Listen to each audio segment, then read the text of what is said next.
느헤미야 11장을 함께 살펴보기를 원합니다.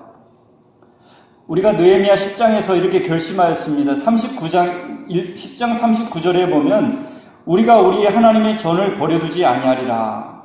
그러면서 이제 느헤미야에서는 건물을 짓고 그리고 이제 사람들을 세우는 사람들의 목록이 많이 나타나 있습니다. 성문을 지은 집안들, 또 귀환한 사람들, 또 오늘 예루살렘에 사는 사람들 이름까지 이렇게 목록이 잘 기록이 되어 있습니다. 그래서 10장에서 하나님과 세 가지 서약을 하였습니다.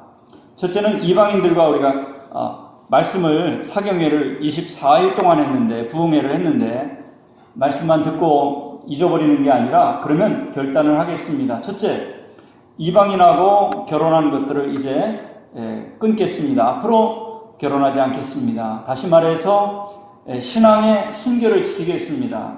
타협함은 하지 않겠습니다 하는 것입니다. 두 번째로는 안식일을 거룩하게 지키겠습니다. 사실 안식일은요, 하나님의 백성은 하나님이 부르실 때 너희들이 나의 백성이라면 안식일을 지켜라. 나의 백성의 표시는 안식일을 지키는 것이다. 그래서 우리가 성경을 들고 교회에 가고 그럼으로써 하나님을 믿는 사람이구나 이렇게 알 수 있듯이 주일 성수, 안식일을 지키는 것이 하나님께서 우리를 부르신 목적입니다. 너희들은 세상 사람과 달라야 된다. 뭐가 다르냐? 하나님이 주인됨을 안식일을 지킴으로, 주일을 성수함으로 하나님이 우리의 공급자가 되시고 하나님이 왕이 되시고 하나님의 주권자가 되심을 분명히 고백하고 내가 너희들을 책임지겠다 하는 것을 기억하면서 세상의 방식대로 살지 말고 믿음으로 살아라 하는 것입니다. 이전에 출애굽을 했을 때 사람들은 애굽을 돌이켜봤습니다. 그때 고기 맛있게 먹었는데, 그때 채소들 맛있게 먹었는데, 우리 믿는 사람들은 세상에 뒤를 돌아봐서는 안 되겠습니다. 롯의 아내가 뒤를 돌아봐 소금 기둥이 됐던 것처럼 우리는 내가 버려둔 우상과 세상을 미련을 두고 자꾸 돌아보지 말고 날마다 애통함으로 이별을 해야 됩니다. 세상과 사람들의 세상의 명예와 권세와 이별을 해야 됩니다. 애통을 해야 됩니다. 이별하는 방법은 눈물을 흘리면 됩니다. 눈물을 흘리고 이제는 세상과 또 세상의 욕심과 이별을 하고 하나님이 주시는 새 것을 받겠다고 마음을 비워야 되는 것이죠. 그렇습니다. 제가 천안의 고신대에서 시간을 보내고 독서하고 기도하는 시간을 가지고 돌아왔습니다. 그러면서 이제 모든 얽매였던 것을 이렇게 끊어내고 이별하고 깨끗한 마음으로 사심 없는 마음으로 돌아가는 그런 훈련을 하였습니다. 그것은 하나님께서 주시는 음성을 들을 수 있는 준비 작업이고 하나님의 인도를 따라가겠다는 작업이고 사도행전 5장의 말씀을 주셨는데 내가 사람의 말에 순종하랴 하나님께 순종하랴 말씀을 주시면서 사람의 말을 들을 수는 있어도 결국 하나님이 응답해 주시는 것에 순종하라는 그런 말씀을 받았습니다. 그렇습니다. 안식일을 지킨다는 것은 하나님이 창조주가 되시고 나의 구원자가 되심을 고백하는 신앙입니다. 하나님이 공급자요, 인도자요, 안내자요, 축복해 주시는 분이요. 하나님 없이는 우리는 아무것도 아님을 고백하는 것입니다. 건강도 우리가 모은 재산도 욥과 같이 하루아침에 사라질 수가 있습니다. 실제로 우리가 경험하지 않습니까? 하루아침에 사라질 수가 있어요. 하나님 없이 인간적으로 모은 그런 명예와 재산과 권력은 하나님이 가져가시고자 하면 한순간에 가져가는 거예요. 그렇기 때문에 하나님만 의지할 수밖에 없습니다. 하나님 말고 내가 창고를 가지면 안 됩니다. 모든 게 하나님의 것이고 하나님께 날마다 탔어야 돼요. 탔어야 돼요. 옛날 군대 친구가 있었는데 술을 좋아해가지고 마이너스 카드를 1000만원짜리를 해가지고 한 500만원짜리까지는 먹는데 별 부담이 안 되더래요. 근데 500만원이 넘어가니까 이자가 생기고 그래서 금방 늘어나더래요. 부인한테 걸려가지고 이제 월급에다가 공무원인데 월급에다가 수당을 받는 거는 이제 월급은 안 건드리고 수당을 가지고 자기 생활을 했는데 부인이 내가 빚 다 갚아줄 테니까 수당도 다 맡겨고 용돈 받아 생활해라. 그러자 그렇게 했다는 얘기를 들었습니다. 그렇습니다. 우리도 하나님께 다 맡겨야 돼요. 우리의 모든 것을 하나님께 맡기고 날마다 탔어야 돼요. 그러니까 바쁘죠. 하나님께 공급을 받아야 되는데 요즘에는 창고도 크고 은행도 좋은지 하나님은 별로 안 만나고 은행하고 상대하고 사람들을 통해서 공급을 받습니다. 이 잘못된 태도예요. 날마다 일용할 양식을 받듯이 하나님께 배급을 타야 되는 거예요.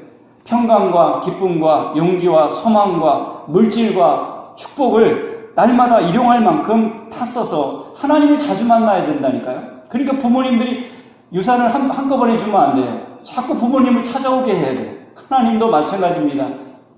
하나님을 자꾸 찾아가는 것이 복인데 이 땅에 완전 유산을 받듯이 돈을 많이 가지고 원하는 대로 다 가진 사람은 그거 가지고 망해가지고 건강도 잃고 돈도 잃고 사람도 잃고 나중에는 그게 축복이 아니라 오히려 저주가 되는 것을 우리가 보지 않습니까? 날마다 하나님을 의지하며 살아가는 사람이 바로 안식일에 신앙을 가진 안식일의 정신인 것이고 주일 성수의 신앙인 겁니다. 이 주일 성수의 복이 얼마나 귀한지 모릅니다.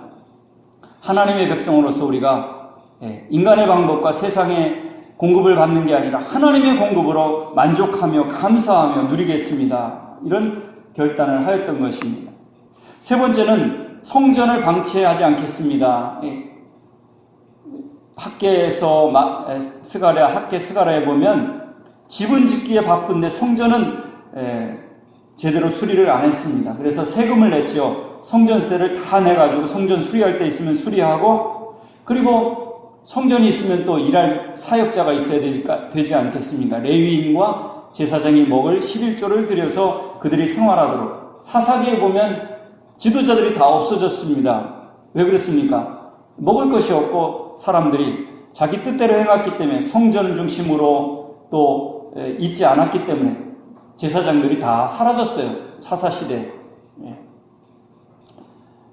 그래서 이제 성전을 방치하지 않겠습니다. 제사장과 사역자들을 먹이겠습니다. 그럼으로써 예배를 회복하겠습니다. 이런 구체적인 정신을 저희들이 서약하였습니다.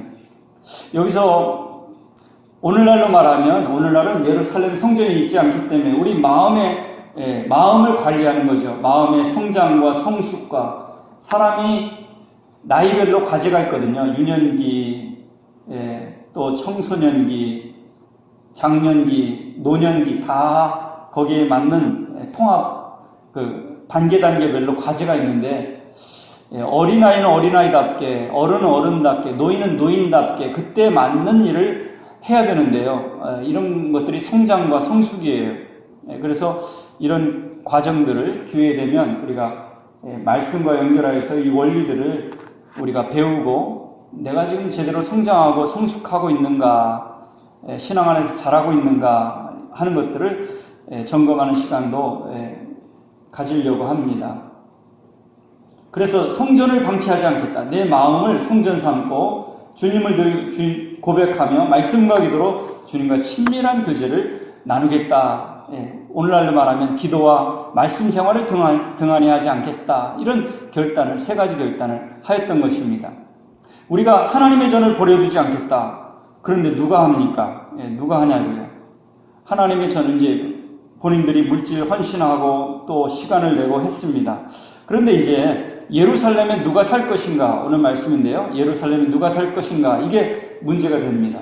왜 문제가 됩니까? 오늘날 예루살렘은 서울이 아닙니까? 오늘날 서울은 누구나 살고 싶어 하죠. 예. 집은 좁지만, 저 개포동에 한번 살아봤어요. 개포동에. 아파트가 꽤 많이 나가더라고요. 그래가지고 전 좋은 줄 알았어요. 아파트도 넓고 좋은 줄 알았어요. 교회 사택이 개포동 아파트인데, 가보니까 20평이 안 돼요. 15평? 근데 그게 한 10억 가까이, 5억 이상 되는 아파트더라고요. 그러니까 비싸가지고 좋은 줄 알았더니 좋지가 않더라고요. 예.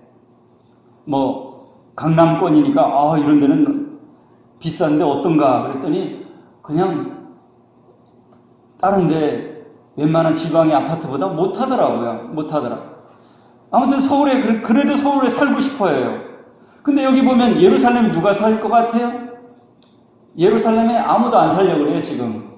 어떻게 할 수 있어요? 제비 뽑았어요. 오죽 살기 싫었으면 제비 뽑아가지고 들어갔단 말입니다. 11장 1절을 같이 한번 읽겠습니다.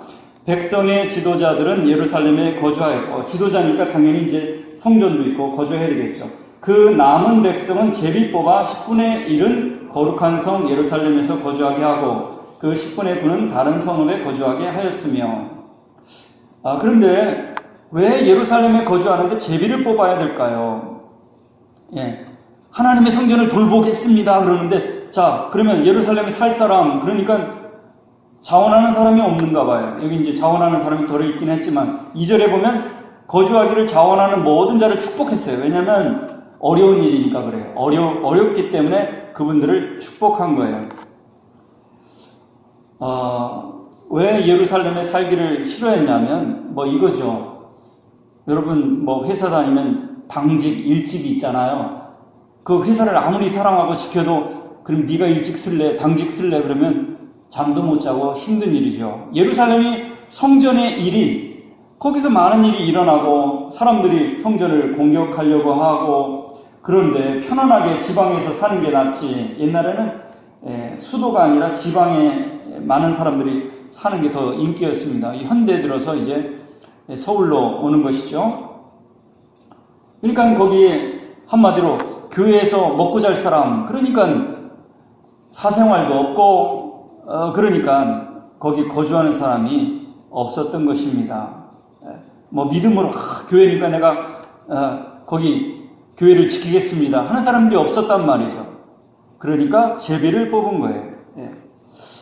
한마디로 거기는 수도처럼 편안한 게 아니라 경제생활, 돈을 벌기도 힘들고 이미 이방인들이 다 차지하고 있어가지고 위험한 도시. 예루살렘 지금도 전쟁이 끊이지 않지 않습니까? 그때도 마찬가지였습니다. 여러 종교가 함께 있습니다. 위험한 곳입니다. 경제활동을 하기가 어렵습니다. 그래서 성전을 지키겠다고 했는데, 다 약속했는데 정작 그 일을 할 사람들이 없었습니다. 억지로 하는 거죠. 제비를 뽑아서 10분의 1이 거기 들어갔습니다. 예수님께서 십자가를 지셨을 때, 그 십자가를 지고 가실 때 너무 힘드니까 로마 병정이 누군가를 시켜야 되는데 흑인 구레네 시므온을 시켰습니다. 억지로 시켰지만 그 집안이 선교사 집안이 되었고 놀라운 축복을 받은 것을 성경에 기록하고 있습니다. 그래서 제비 뽑아서 예루살렘에 남겨진 사람들의 목록이 기록된 거예요. 어려운 일을 한 사람들을 기록하고 있습니다. 우리가 성경의 목록을 볼 때 별로 은혜가 안 되는 것 같지만 이게 중요합니다. 이게 역사적인 기록이 중요합니다. 책을 쓸 때 보면 감사의 글이라는 게 있어요. 우리는 책 내용하고 아무 상관없기 때문에 누가 수고하고 모르는 사람이기 때문에 아무 관계가 없지만 그 사람들이 바로 역사적인 인물로 남는 그런 사람들이죠. 그래서 그분들을 인정해주고 감사하고 바로 오늘 그분들의 이름이 기록되어 있습니다. 교회 일도 마찬가지일 것 같습니다. 드러나는 일, 화려한 일, 그런데 하는 것도 참 귀한 은사입니다. 너무 감사한 일이죠. 그런데 묵묵하게 새벽 기도와 예배와 이런 자리에 또 교회를 위해서 헌신하는 자리에 남이 하기 힘든 일들을 하는 분들을 하나님께서 목록에 기록하시는 것을 오늘 말씀을 통해서 볼 수가 있습니다. 누가 나왔는지, 언제 무슨 일을 했는지, 그냥 그 자리에 있기만 해도 얼마나 큰 일인지 모릅니다. 얼마나 큰 일인지 모릅니다. 교회와 함께, 주님과 함께 묵묵하게 그 직분을 감당하는 사람들이 하나님께서 기억하시고 이름을 기록하고 계실 것입니다. 오늘 주님의 일을 감당할 때 어떤 각오로 해야 될까? 한번 그 부분을 같이 읽겠습니다. 어떤 각오로 주님의 일을 해야 하나? 세 가지가 있죠. 첫 번째 읽겠습니다. 어디로 가든지 하나님이 함께 하시면 그 길이 성공의 길이다. 너무 내가 원하는 대로만 선택하지 않고 어디로 가든지 하나님께서 함께 하신다는, 함께하는 게, 하나님이 함께하는 게 중요합니다. 무엇을 하느냐가 아니라 하나님과 함께. 두 번째 같이 읽겠습니다. 어떤 말씀을 하시든 순종하겠다는 각오만 하라. 하나님께서 주목하신다. 갚아주신다. 중요한 것은 순종입니다. 하나님이 원하시면 내가 순종하겠습니다. 이사야에게 물으셨죠. 누가 나를 위해서 갈꼬? 내가 누구를 보낼꼬? 주여 내가 여기 있나이다. 나를 보내소서. 하나님의 마음을 흡족하게 하는 그런 이사야와 같은 사람이 필요한 거죠. 그 사람들이 바로 오늘 예루살렘에 거하겠다. 성전을 지키겠습니다. 이렇게 말했지만 정작 성전을 지키려고 자원하는 사람들은 많지가 않았던 것입니다. 세 번째 같이 읽겠습니다. 부담 주시면 부담을 기꺼이 받으라. 하나님이 그 부담을 주실 때는 하나님이 뒤에 방법을 준비하실 것이다. 그렇죠?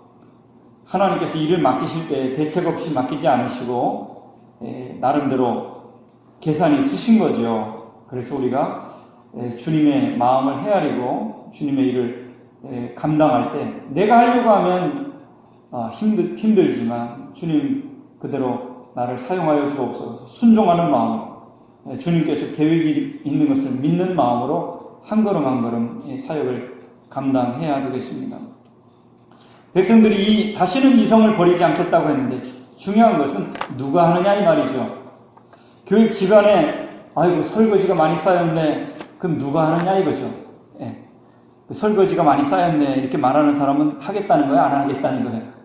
딴 사람이 좀 하라 이런 얘기인데, 우리가 말하는 것도 중요하고 결단하는 것도 중요하지만 행동으로 불편을 감수하고 부담되는 자리에도 감당하는 이 예루살렘에 거하는 백성들의 명단처럼 저와 여러분의 이름이 하나님의 일을 맡기시고 감당하는 그 자리에 있기를 소망합니다. 기도하겠습니다. 하나님 아버지, 우리 주님께서 맡겨주신 교회 자그마하고 때로는 연약하고 초라하지만 주님이 함께 하시기에 참 귀한 교회요, 주님의 교회요, 복된 교회임을 믿고 사명들을 감당하는 많은 분들이 있습니다. 기도하는 분들이 있습니다. 예배의 자리를 지키는 분들이 있습니다. 하나님 그 이름을 꼭 기억하여 주시고 생명책에 기록하신 줄 믿습니다. 하나님께서 가슴에 이름을 새겨주시고 어깨에 저들의 인생을 지어주시어서 모든 짐을 지고 가시고 멍에와 짐을 쉽게 지고 갈 수 있는 귀한 은혜를 저들의 가정과 자녀들에게 허락하여 주옵소서. 우리 구주 예수 그리스도의 이름으로 기도드리옵나이다. 아멘. 324장 찬송 드리겠습니다.